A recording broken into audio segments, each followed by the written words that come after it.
दोस्तों, स्वागत है आप सभी का आपके अपने यूट्यूब चैनल CYDU क्लासेज पे। और आज की वीडियो में एक बार फिर से भारतीय संविधान एवं राज्य व्यवस्था से संबंधित न्यायपालिका के कुछ MCQ के क्वेश्चन लेकर मैं आया हूं, जो एग्ज़ाम की दृष्टि से बहुत ज़्यादा इंपॉर्टेंट है। तो आइए वीडियो को शुरू करते हैं और बात करते हैं पहले क्वेश्चन की। सबसे पहला क्वेश्चन है, भारत के उच्चतम न्यायालय में न्यायाधीशों की वर्तमान स्वीकृत संख्या है, ये मुख्य न्यायाधीश सहित। ठीक है, और देखिए ये क्वेश्चन जो है UPSC मेंस 2015 में पूछा गया था। इसके लिए 4 विकल्प हैं आपके पास, 20, 25, 30 और 31। तो बिल्कुल इसका जो करेक्ट आंसर है वो D है, यानी 31 जो न्यायाधीश हैं उनकी स्वीकृत संख्या 31 है। फिर बात करते हैं अगले क्वेश्चन की, भारत में उच्चतम न्यायालय में न्यायाधीशों की संख्या में वृद्धि करने की शक्ति किसमें निहित है? भारत के राष्ट्रपति के पास, संसद के पास, भारत के मुख्य न्यायमूर्ति, विधि आयोग। और ये भी IAS 2014 और BPSC 2000 में पूछा गया है। तो इसका जो करेक्ट आंसर हो जाएगा वो हो जाएगा संसद। ठीक है, यानी B ऑप्शन आपका करेक्ट हो जाएगा। चलिए बात करते हैं अगले क्वेश्चन की, सर्वोच्च न्यायालय का न्यायाधीश अपना त्यागपत्र देता है, किसको देता है भाई? तो मुख्य न्यायाधीश को, राष्ट्रपति को, प्रधानमंत्री को और विधि मंत्री को। तो इसका जो करेक्ट आंसर है वो जो है राष्ट्रपति को, यानी B ऑप्शन आपका सही हो जाएगा कि राष्ट्रपति को अपना त्यागपत्र देता है। और ये भी UPSC प्री 2014 में पूछा गया है। चलिए बात करते हैं अगले क्वेश्चन की। अगला क्वेश्चन, उच्चतम न्यायालय के न्यायाधीशों का वेतन निर्धारित किया जाता है। ठीक है, राष्ट्रपति द्वारा नियुक्त वेतन आयोग के माध्यम से, विधि आयोग द्वारा, संसद द्वारा, मंत्री परिषद द्वारा। तो ये 4 ऑप्शन आपके पास है, कौन सा ऑप्शन सही है? बिल्कुल C ऑप्शन जो है सही है, संसद द्वारा। ठीक है, चलिए बात करते हैं अगले क्वेश्चन की। और अगला क्वेश्चन है, सेवानिवृत्त होने के पश्चात सर्वोच्च न्यायालय के न्यायाधीश वकालत कर सकते हैं केवल सर्वोच्च न्यायालय में, केवल उच्च न्यायालय में, सर्वोच्च न्यायालय तथा उच्च न्यायालय में, किसी भी न्यायालय में नहीं। ये भी UPSC प्री 1997 में पूछा गया क्वेश्चन है। बिल्कुल, जो सर्वोच्च न्यायालय के न्यायाधीश हैं सेवानिवृत्त होने के बाद किसी भी न्यायालय में वकालत नहीं कर सकते हैं। ये जो क्या है D ऑप्शन जो है इसका करेक्ट हो जाएगा। चलिए बात करते हैं अगले क्वेश्चन की। और अगला क्वेश्चन है, सर्वोच्च न्यायालय के कार्यवाहक मुख्य न्यायाधीश की नियुक्ति करता है, कौन करता है? सर्वोच्च न्यायालय का मुख्य न्यायाधीश, प्रधानमंत्री, राष्ट्रपति, विधि मंत्री। 4 ऑप्शन है, बिल्कुल जो C ऑप्शन है यानी राष्ट्रपति जो है वो करेक्ट आंसर हो जाएगा। चलिए बात करते हैं अगले क्वेश्चन की। अगला क्वेश्चन है, राष्ट्रपति के द्वारा सर्वोच्च न्यायालय के न्यायाधीशों की नियुक्ति की जाती है। ठीक है, राज्यसभा द्वारा अनुमोदित किए जाने पर, लोकसभा की सलाह पर, प्रधानमंत्री की सलाह पर, भारत के मुख्य न्यायाधीश के परामर्श पर। देखिए सारे क्वेश्चन जो है किसी न किसी एग्ज़ाम से रिलेटेड हैं। ठीक है, मतलब किसी न किसी एग्ज़ाम में पूछा गया है। तो इसका जो करेक्ट आंसर हो जाएगा वो हो जाएगा भारत के मुख्य न्यायाधीश की परामर्श, यानी D ऑप्शन जो इसका करेक्ट हो जाएगा। ठीक है, बात करते हैं अगले क्वेश्चन की। और अगला क्वेश्चन है, सर्वोच्च न्यायालय के तदर्थ न्यायाधीशों की नियुक्ति होती है कब? जब कतिपय न्यायाधीश दीर्घकाल अवकाश पर जाते हैं, नहीं। अस्थायी नियुक्ति के लिए कोई उपबंध नहीं होता है, ये भी सही नहीं है। न्यायालय के समक्ष लंबित वादों में असाधारण वृद्धि होती है, ये भी सही नहीं है। न्यायालय के किसी सत्र के लिए न्यायाधीशों का कोरम नहीं होता है। ठीक है, तो 8 का जो है जो D ऑप्शन है आपका वो करेक्ट हो जाएगा। ठीक है, चलिए बात करते हैं अगले क्वेश्चन की। और अगला क्वेश्चन है कि भारतीय संविधान में तदर्थ न्यायाधीशों की नियुक्ति का प्रावधान है सर्वोच्च न्यायालय में, उच्च न्यायालय में, जनपद तथा सत्र न्यायालय में, जनपद तथा सत्र न्यायालयों में, उपर्युक्त सभी में। तो इसका करेक्ट आंसर कौन सा हो जाएगा? बिल्कुल A जो है सर्वोच्च न्यायालय में इसका करेक्ट आंसर है। जो तदर्थ न्यायाधीश होते हैं वो सर्वोच्च न्यायालय में नियुक्त किए जाते हैं। और ये देखिए UPSC GID मेंस दोनों में पूछा है। चलिए ठीक है, अगले क्वेश्चन की बात करते हैं। केंद्र और राज्यों के बीच होने वाले विवादों का निर्णय करने की भारत के उच्चतम न्यायालय की शक्ति किसके अंतर्गत आती है? अब इसमें हो जाएगा परामर्शी अधिकारिता, अपीली अधिकारिता, मूल अधिकारिता, रिट अधिकारिता। और ये जो है IS 1996 और 2014 में पूछा गया है। तो इसके कौन से ऑप्शन सही हैं? जो मूल अधिकारिता होती है यानी सी ऑप्शन जो है इसका करेक्ट आंसर हो जाएगा। ठीक है, निम्नलिखित में से कौन से उच्चतम न्यायालय की आरंभिक अधिकारिता में आते हैं?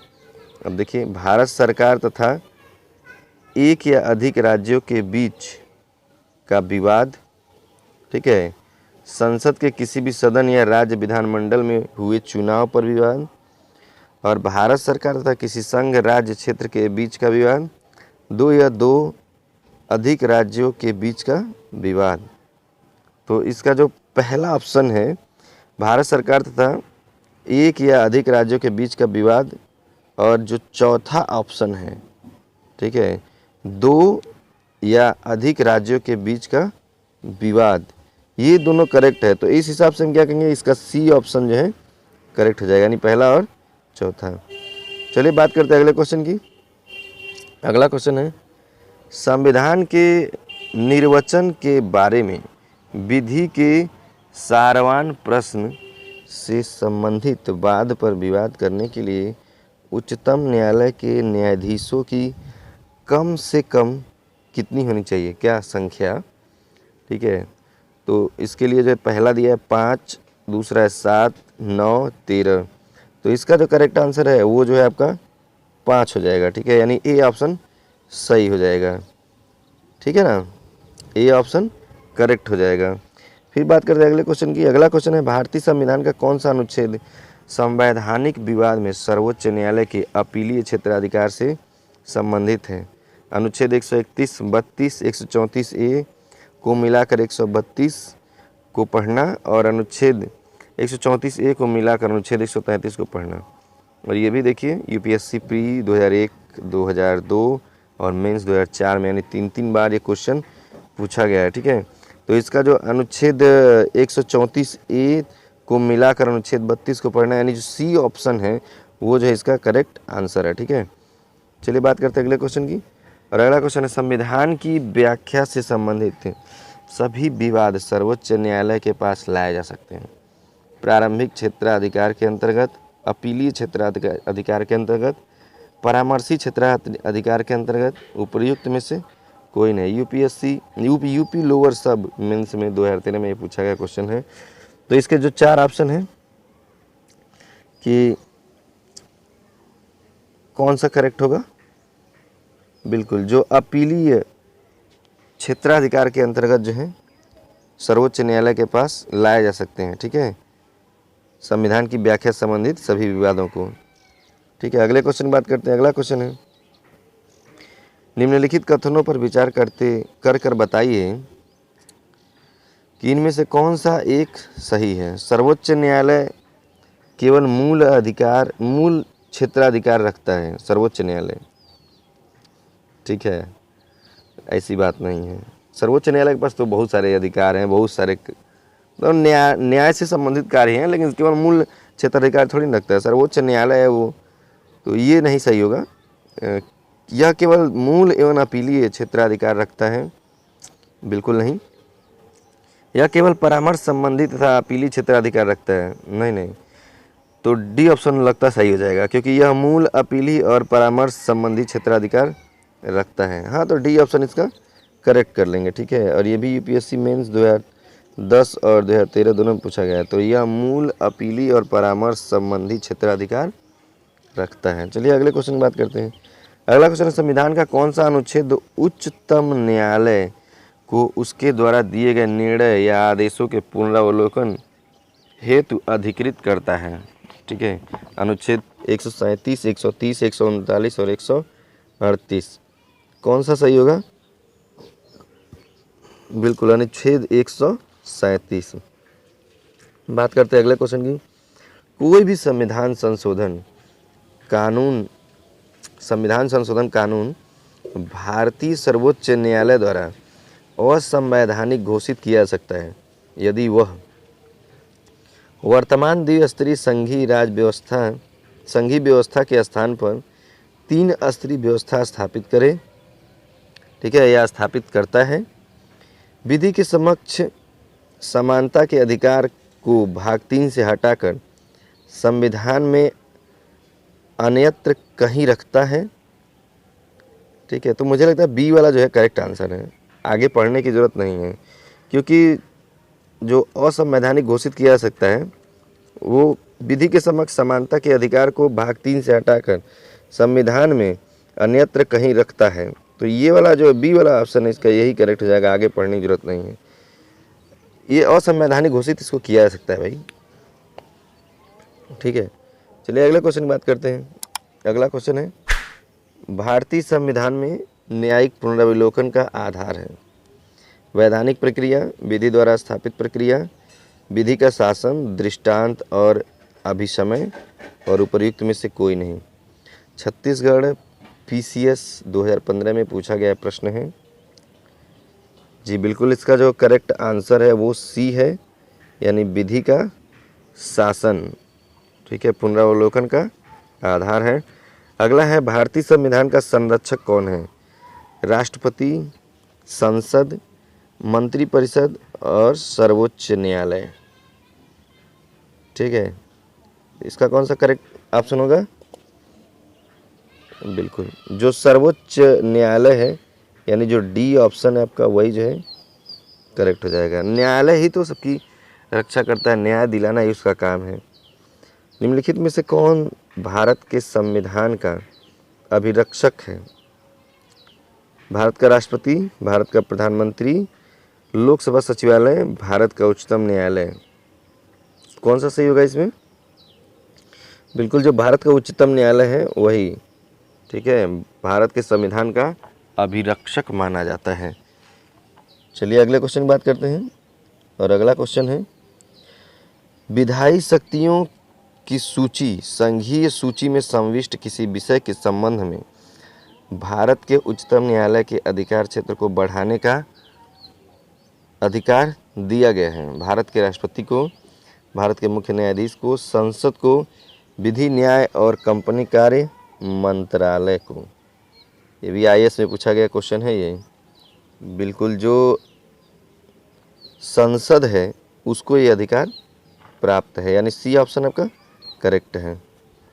चलिए बात करते हैं अगले क्वेश्चन की। भारत का उच्चतम न्यायालय कानून या तथ्य के मामले में राष्ट्रपति को परामर्श देता है अपनी पहल पर, तभी जब वह ऐसे परामर्श के लिए कहता है, तभी जब मामला नागरिकों के मूल अधिकारों से संबंधित हो, तभी जब मामला देश की एकता और अखंडता के लिए खतरा पैदा करे।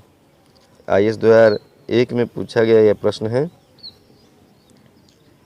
और इसके लिए जो करेक्ट ऑप्शन होगा वो होगा तभी जब वो ऐसे परामर्श के लिए कहता है, यानी बी ऑप्शन जो है सही हो जाएगा। ठीक है, चलिए बात करते हैं अगले क्वेश्चन की, और अगला क्वेश्चन है, किस अनुच्छेद के तहत संसद विधि द्वारा उच्च न्यायालय के न्यायाधीशों के लिए वेतन, भत्ते व पेंशन संबंधी नियम निर्धारित करती है? तो बी, अनुच्छेद 221 के तहत। ठीक है, देश के किसी भी न्यायालय में चल रहे वाद को अन्यत्र भेजने का अधिकार किसके पास है? किसके पास है भाई? राष्ट्रपति के, सर्वोच्च न्यायालय के, उच्च न्यायालय के, या इनमें से कोई नहीं? नहीं तो सर्वोच्च न्यायालय के पास तो अभी है ही अधिकार। ठीक है, कोई वाद विवाद चल रहा है तो सर्वोच्च न्यायालय के पास ये अधिकार है कि भाई यहाँ नहीं वहाँ करा लीजिए, वहाँ नहीं वहाँ करा लीजिए। चलिए ठीक है, क्वेश्चन नंबर 25 को टच करते हैं और देखते हैं, निम्नलिखित कथनों पर विचार कीजिए। संसद भारत के उच्चतम न्यायालय की अधिकारिता को विस्तृत नहीं कर सकती, क्योंकि उसकी अधिकारिता वही है जो संविधान ने प्रदान की है। उच्चतम न्यायालय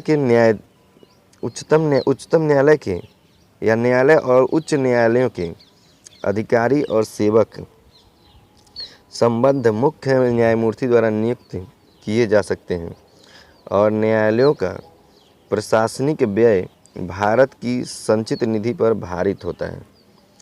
तो इसका करेक्ट ऑप्शन कौन सा होगा? अभी यहाँ पे है केवल एक, केवल दो, एक और दो दोनों, न एक और न ही दो। देखिए इसमें ऐसा लिखा हुआ है जो कहीं से आपको मतलब विचारणीय लग रहा है, विचार कीजिए। संसद भारत के उच्चतम न्यायालय की अधिकारिता को विस्तारित नहीं कर सकती है क्योंकि उसकी अधिकारिता वही है जो संविधान ने प्रदान की है। तो हमें तो ऐसा बिल्कुल नहीं लगता है, ठीक है।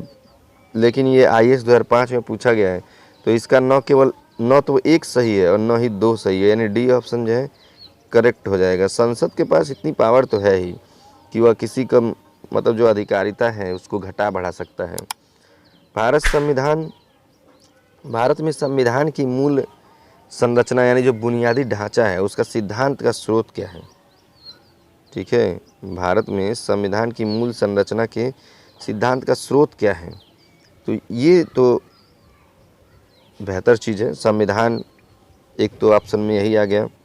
न्यायिक व्यवस्था, न्यायविदों के मत और संसदीय कानून, बिल्कुल इसका जो बी ऑप्शन होगा न्यायिक व्यवस्था। देखिए संविधान को इसीलिए बनाया गया है कि सभी के साथ समान रूप से न्याय हो सके, जो असमानता है उसको ख़त्म किया जा सके, सबको जो है अधिकार प्राप्त हो जाए, अवसर प्राप्त हो जाए, ठीक है। अभी राज्य के नीति निषेध तत्वों को पढ़ेंगे तो उसके बारे में उसमें भी ये सब चीज़ें आपको मिलेंगी। अगले क्वेश्चन की बात करेंगे। IPIL नहीं PIL, ठीक है। MPPSC मेंस 2013 में पूछा गया क्वेश्चन है। PIL का जो फुल फॉर्म है वो क्या है? Public interest litigation, public inquiry litigation, public investment litigation और प्राइवेट इन्वेस्टमेंट लिटिगेशन। तो इसका जो करेक्ट आंसर है पब्लिक इंटरेस्ट लिटिगेशन, यानी ए ऑप्शन जो है सही हो जाएगा। P से पब्लिक, I से इंटरेस्ट और L से लिटिगेशन, ठीक है। अगला क्वेश्चन है लोकहितवाद, मतलब कोई मुकदमा हो जाए लोकहित के टाइप का, कि संकल्पना का उद्गम देश कौन सा है, कहाँ से मतलब इसका उद्गम हुआ है, ठीक है। तो ऑस्ट्रेलिया, भारत, USA, UK, और ये तो आप देख ही रहे हो नीचे जो रेड कलर में है, पूछे गए कौन सी परीक्षा में पूछा गया उसका ब्यौरा है। चलिए USA जो इसका करेक्ट आंसर हो जाएगा 28 का, ठीक है। अगला क्वेश्चन है भारत का सर्वोच्च न्यायालय एक अभिलेख न्यायालय है, इसका आशय है, क्या आशय है? चलिए आइए पढ़ लेते हैं, देखते हैं कौन सा सही होगा। तो इसे अपने सभी निर्णयों का अभिलेख रखना होता है, वो तो रखना है ही, लेकिन इसका करेक्ट नहीं हो रहा है। आशय इसका इससे नहीं कर रहा है। इसके सभी निर्णयों का साक्ष्यात्मक मूल्य होता है, हाँ ये बिल्कुल है। और इन पर किसी भी न्यायालय का प्रश्न चिन्ह नहीं लगाया सकता। भाई सर्वोच्च न्यायालय है तो कोई और न्यायालय कैसे प्रश्न चिन्ह लगा सकता है, ठीक है। तो बी ऑप्शन जो है इसका करेक्ट हो जाएगा। आगे पढ़ने की जरूरत नहीं है, जहाँ हमको बेटर मिल गया है वहीं हम लोग स्टॉप हो जाएंगे। कह रहा है कि भारत के नीचे दिए गए न्यायालयों में से किन्हें अभिलेख न्यायालय माना जाता है? अभी फिर वही अभिलेख न्यायालय भाई। अब इसमें ऑप्शन आपको कह दें या डायरेक्ट हम वैसे ही बता ही देते हैं? केवल उच्च न्यायालय को, ठीक है, ऐसा तो नहीं है। उच्च न्यायालय में वो भी होता है, तो केवल शब्द आ गया है, तो दूसरे वाले में भी केवल है। तीसरे वाले में क्या है? उच्च न्यायालयों और उच्चतम न्यायालय को, तो जो सी ऑप्शन है वही सही होगा, क्योंकि केवल नहीं होना चाहिए भाई, एक को तो हम कह नहीं सकते हैं, दोनों है। उच्च न्यायालय जितने होंगे, ठीक है, और उच्चतम न्यायालय जितने हैं, इन लोगों को अभिलेख न्यायालय माना जाता है। भारत में न्यायिक सक्रियता संबंधित है किससे? प्रतिबद्ध न्यायपालिका से, ठीक है, जनहित याचिका से। अब न्यायिक सक्रियता जो है जनहित याचिका से ही संबंधित होगी, ठीक है। तो यहाँ पे भी बी ऑप्शन आपका जो है करेक्ट हो जाएगा। चलिए बात करते हैं अगले क्वेश्चन की। अगला क्वेश्चन है उच्चतम न्यायालय मामलों की सुनवाई के लिए दिल्ली में करता है। ये मामलों की सुनवाई नई दिल्ली में करता है, नई दिल्ली में है, परंतु किसी अन्य स्थान पर भी सुनवाई कर सकता है। अब किसके थ्रू? राष्ट्रपति के अनुमोदन से, ठीक है। तो पहला ऑप्शन ही मुझे सबसे बेहतर लगता है कि राष्ट्रपति के अनुमोदन से ही जो है वो कर सकता है।